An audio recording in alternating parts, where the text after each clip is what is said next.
Naoya Inoue's vision prior to his fight with Nonito Donaire of his arms being raised aloft after a unanimous decision is exactly what transpired.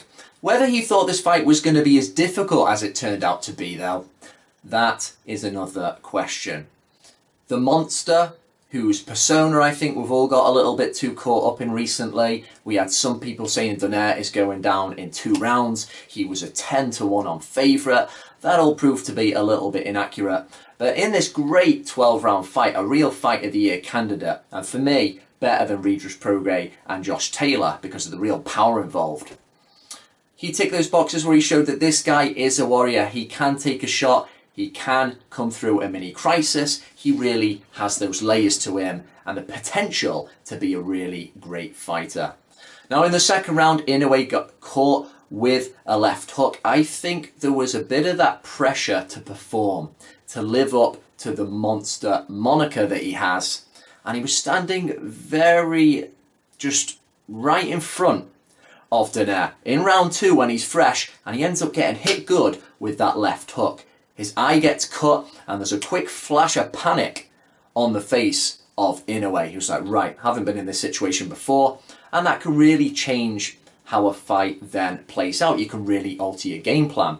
In round 3, he begins to box, and there were some superb moments of boxing all throughout this 12 rounds by the Japanese fighter. He is definitely not a guy who can just punch. He can really glide in there with his footwork, just float around. His jab was working really well at times. He can mix it up. Just a real pleasure to watch. His poise, his ability to anticipate, it's not that far off to say some of it is reminiscent of Floyd Mayweather.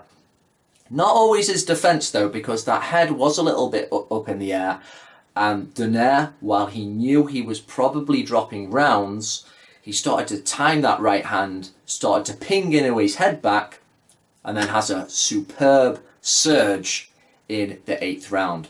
In the 9th round, he whacks Inoue on the point of the chin with his right hand, and he's got a bit of a crisis on his hands, but he shows he's able to ride the storm there, and then he comes right back.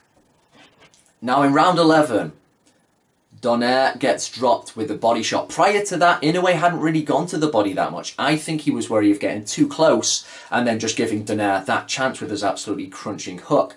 But he lands a great left hook to the high part of the ribs. Donaire goes down. He does a little run first, so he gets like a kind of unofficial break. Then he drops down on all fours, and he's down for 10 seconds. The referee counts 10 seconds. We're not even just talking regular seconds here. It's not like the referee was about to reach 10 that then allowed him to go on. The referee reached 10 and then just went, oh, carry on. It didn't make any sense. Officially, it should have been an 11th round KO for the monster. He sweeps up the last round as well in a really great engaging fight, and for me wins 8 rounds to 4, 116 to 111.